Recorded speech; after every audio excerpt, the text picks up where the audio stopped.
Hello students, मंजे पाठशाला में आपका फिर से स्वागत है। और आज क्लास 10th का चैप्टर आपका बहुपद का चैप्टर लेकर आया हूं, जिसको इंग्लिश में कहते हैं पॉलिनोमियल्स। क्या कहा जाता है? पॉलिनोमियल्स। सबसे पहले ये जानकारी रखना है कि बहुपद हम किसे कहते हैं। ठीक है, बहुपद को कैसे हम जांच कर सकते हैं कि यह बहुपद है। ठीक है, हमें पता नहीं चलता है। ठीक है, बहुत से लड़के गलत टिक करके आ जाते हैं। ठीक है, हम आज दो नियम बताते हैं। यह दो नियम जानने के बाद आपको कहीं भी बहुपद में कहीं भी परेशानी नहीं होगी। ध्यान से देखिएगा। ठीक है, बहुपद का मतलब, बहुपद के अर्थ को समझिए। बहुपद जिसमें एक पद तो होना ही चाहिए, दो पद भी रहेगा, तीन पद भी रहेगा, यानी कि बहुत से पद रहेंगे।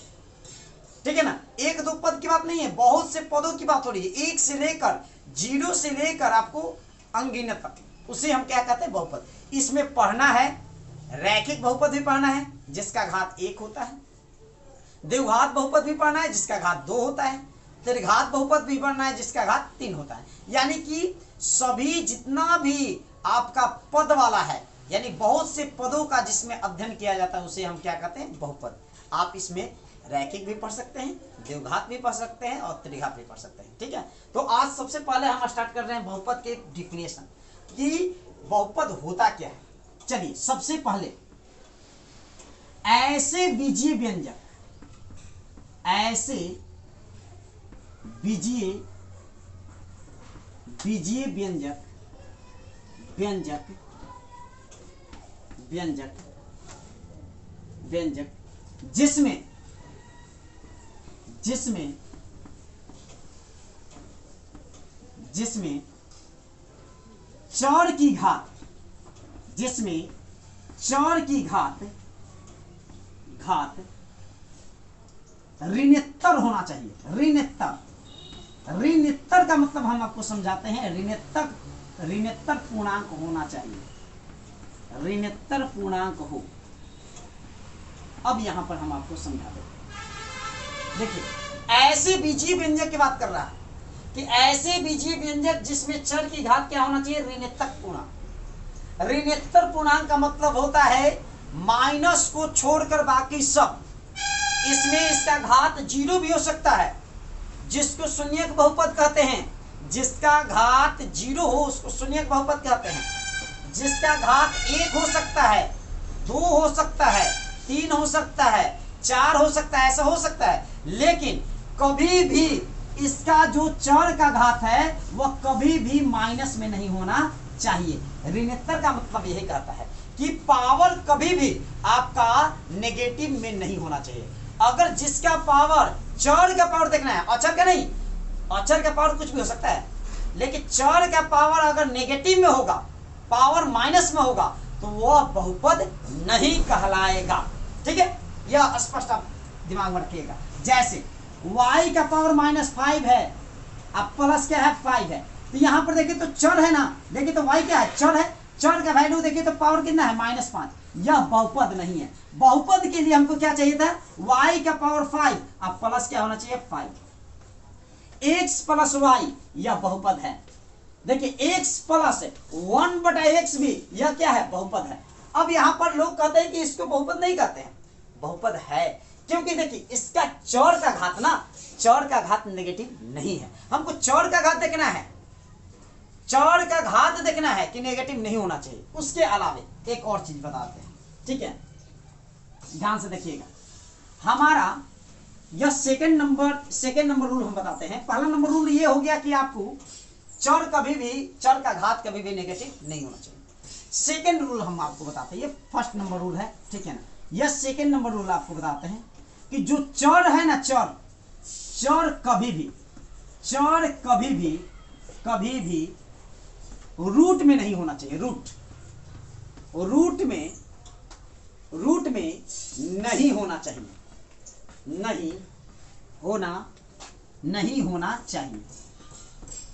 होना चाहिए। देखिए, चर कभी भी हमारा रूट में नहीं होना चाहिए। अगर चर आपको रूट में नजर आता है, यानी A B C D X Y Z, अगर आपको रूट में नजर आता है, वो भी बहुपद नहीं है। देखिए, जैसे मान लेते हैं कि √x आप प्लस 5 दे दिया, तो यह आपका बहुपद नहीं है, ठीक है। 3 √y आप प्लस 6 दे दिया, तो यह भी आपका बहुपद नहीं है। यानी कि बहुपद होने के लिए आप ध्यान में रखिएगा, बहुपद होने के लिए दो नियम याद रखिएगा। उसका पावर कभी भी, चर का पावर कभी भी नेगेटिव नहीं होना चाहिए, पहला। दूसरा नियम कि चर जो होना चाहिए कभी भी रूट में नहीं होना चाहिए। अगर यह दोनों रूल्स को फॉलो करता है, अगर फॉलो करने पर आपको ये दोनों चीज नजर नहीं आता है, तो उसको हम कहते हैं बहुपद है, ठीक है। अब हम देखते हैं यह बहुपद हो गया, बहुपद के बारे में ये जानकारी होगी। अब बहुपद कितने प्रकार के होते हैं उसके बारे में हम समझा देते हैं, ठीक है। बहुपद के बारे में आपको समझा देते हैं, ये बहुपद के बारे में होंगे। बहुपद के प्रकार के बारे में हम बताते हैं। बहुपद में हमको 4 प्रकार पढ़ना है। कितने प्रकार? 4 प्रकार। 10th क्लास की मैथ चल रहा है बहुपद, तो वहां पर हमको 4 प्रकार के बहुपद पढ़ने को मिलता है, ठीक है। यहां पर देखिएगा, पहला नंबर होता है, बहुत इजी पैटर्न में आपको समझाने का प्रयास कर रहा हूं, आप थोड़ा सा ध्यान में रखिएगा। तो इसको देखने की एक बार हमारी वीडियो देख लीजिएगा, उसके बाद बहुपद पर आप लेक्चर देना स्टार्ट कर दीजिएगा, ठीक है। पहला नंबर देखिएगा, फर्स्ट नंबर देखिए, एक होता है शून्यक बहुपद। शून्यक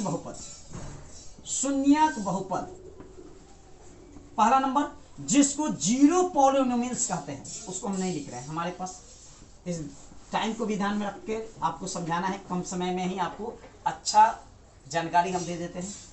रैखिक बहुपद, सेकंड नंबर रैखिक बहुपद, इसको लीनियर बहुपद पॉलिनोमियल्स कहते हैं।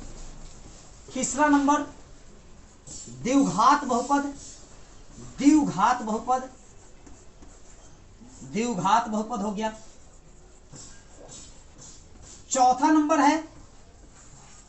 नंबर त्रिघात बहुपद, इसको कहते हैं क्यूबिक पॉलिनोमियल्स, और द्विघात को कहते हैं क्वाड्रेटिक पॉलिनोमियल्स। सबका इंग्लिश में हम बताते जा रहे हैं। देखिए बहुत ही आसान, शून्यक बहुपद जिसका चर का घात कितना होना चाहिए? 0। चर का घात देखना है, अचर का नहीं, यानी x y z का आपको पावर देखना है। जैसे देखिए x का पावर अगर 0 मिल जाता है, x का पावर 0 हो गया, तो हम कहेंगे इसको कि यह शून्यक बहुपद है। अब सवाल उठता है यहां कि क्या सर 5 बहुपद है? तो हम कहेंगे बिल्कुल है। अब कैसे है? यह बहुपद है और शून्यक बहुपद है। अब कैसे, इसके बारे में हम बताते हैं। देखिए 5 है ना, 5 में हम x का पावर 0 से अगर ये देखें तो दोनों में क्या संबंध है? गुना का संबंध है कि नहीं? गुना का संबंध है। तो 5 में x का पावर 0 से अगर हम गुना कर देते हैं तो क्या आता है? यहां देखिए, तो 5 गुने, देख x का पावर 0 है ना, x का पावर अगर किसी भी अंक का, किसी भी संख्या के अगर पावर 0 होता है तो उसका वैल्यू कितना होता है? 1 होता है। अगर 5 में हम 1 से गुना कर देते हैं तो क्या हो गया? 5। इस कारण हम देख रहे हैं कि चर का घात कितना है? 0। इसलिए हम इसको कहते हैं 5 हो, 6 हो, 7 हो, 8 हो, 10 हो, 12 हो, 100 हो, कुछ भी हो, x के साथ पावर 0 रखकर उसको गुना कर दीजिए और वह क्या आ जाता है? शून्यक बहुपद बन जाता है। यह वाकई में शून्यक बहुपद है, 5 शून्यक बहुपद है, क्योंकि अगर 5 में x का पावर 0 से अगर गुना कर देते हैं तो क्या आता है? 5 ही आता है, ठीक है ना। तो इसलिए हम इसको कह सकते हैं कि यह हमारा शून्यक बहुपद का एक उदाहरण है, ठीक। सेकंड नंबर देखते हैं, रैखिक बहुपद। रैखिक बहुपद किसे कहते हैं? बहुत ही सरल तरीके से, जिस चर का घात 1 हो, कितना हो? चर का घात कितना हो? 1। सभी हम यहां पर जब भी हम ये सब जितने भी काइंड्स के बारे में बात करेंगे, उसका चर का पावर देखना है। x y z का हम क्या देखेंगे? पावर। अगर रैखिक बहुपद हमको देखना है तो इसका पावर कितना होना चाहिए? 1 होना चाहिए। x का पावर 1 हो गया तो यह रैखिक बहुपद है, y का पावर 1 हो गया तो यह हमारा रैखिक बहुपद है, z के पावर 1 हो गया तो यह हमारा रैखिक बहुपद है, और p का वैल्यू हमारा पावर 1 हो गया तो यह भी हमारा रैखिक बहुपद है। रैखिक बहुपद के लिए पावर कितना होना चाहिए? 1 होना चाहिए पावर। देखिए पावर 1 लिखा नहीं रहता है। देखिए जैसे हमारा x दे दिया तो 1 हमारा पावर घात छुपा हुआ है, x का पावर कितना है, एक छिपा हुआ है। ओनली फॉर x लिखा रहेगा तो समझ जाइए कि इसका पावर कितना है, एक है। y लिखा रहेगा तो पावर 1 है। तो ये सब हमारा रैखिक बहुपद का उदाहरण है, ठीक है। द्विघात बहुपद वैसा चर जिसका उसका पावर जो होना चाहिए वो कितना होना चाहिए, 2 होना चाहिए। जैसे देखिए एक्स स्क्वायर, इसका पावर देखिए तो चर है ना, चर का पावर कितना है, 2 है, तो इसको हम क्या कहेंगे, द्विघात बहुपद कहेंगे। y का पावर कितना है, 2 है, तो इसको भी द्विघात बहुपद कहेंगे। इसके बाद कुछ भी हो सकता है, मान लीजिए कि -5 है, तो कोई घबराने की बात नहीं है, यह भी द्विघात बहुपद है। हमको केवल इसमें चर का पावर देखना है। अगर पावर आपका 2 है, स्क्वायर है, तो उसको हम द्विघात बहुपद कहेंगे, चर में देखना है, ठीक है। अगला नंबर देखिए त्रिघात बहुपद। देखिए इसमें भी चर का घात देखना है कि चर का पावर जो है वह कितना होना चाहिए, 3 होना चाहिए। कितना होना चाहिए, 3। जैसे x का पावर 3 कह दिया तो यह क्या हो गया, त्रिघात बहुपद। अगर थोड़ा सा ध्यान दीजिए, y का पावर q अब -5x स्क्वायर अब +3 दे दिया, तो इसमें देखिए y का पावर कितना है, 3 है, -5x स्क्वायर है, प्लस कितना है, 3 है। तो इसमें देखिए जो सबसे मैक्सिमम होता है, मैक्सिमम जो घात होता है यानी सबसे बड़ा जो घात होता है उसी का वैल्यू चलता है, ठीक है ना, उसी का मान चलता है। तो यहां पर देखिए y का पावर q है, -5x का पावर स्क्वायर है, अब प्लस कितना है, 3।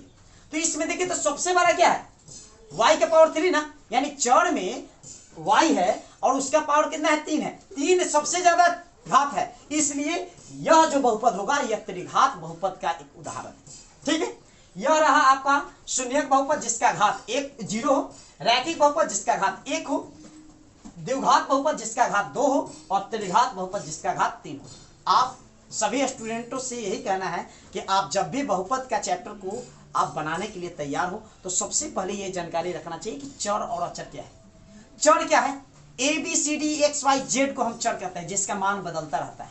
अचर 1 2 3 4 5 6 7 8 जिसका मान कभी नहीं बदलता है, कांस्टेंट होता है, स्थिर होता है, इसलिए हम उसको अचर कहते हैं, नॉन वेरिएबल कहते हैं। 1 2 3 4 5 6, ठीक है ना। तो हमको जब भी बहुपद देखना है और उसका घात देखना है तो चर पर देखिएगा, x y और z पर देखिएगा आप चर घात पावर देखिएगा कि वो उसका पावर कितना है। अगर पावर चर का पावर 0 है तो शून्यक बहुपद, चर का पावर 1 है तो रैखिक बहुपद, चर का पावर 2 है तो द्विघात बहुपद, चर का पावर 3 है तो त्रिघात बहुपद। यह आपका यह बहुपद का कांट्स के बारे में जानकारी दिए, बहुपद के बारे में दिए। आप मैं आशा करता हूं कि यह वीडियो आपको बहुत ही पसंद आया होगा और आशा करता हूं कि आने वाले एग्जाम में आपको यह बहुत ही बेनिफिट दे, लाभ दे, बहुपद में कोई परेशानी ना हो, क्रिएट हो, इसलिए मैंने यह वीडियो बनाया कि आपको कोई परेशानी ना हो। अगर इस वीडियो में आपको कोई भी परेशानी होता है, बहुपद से रिलेटेड कोई भी क्वेश्चन से परेशानी होता है, तो आप हमारे चैनल मंजे पाठशाला में कमेंट कीजिए और हमारा चैनल मंजे पाठशाला को सब्सक्राइब कीजिए, लाइक कीजिए और शेयर कीजिए। बहुत बहुत धन्यवाद, थैंक यू।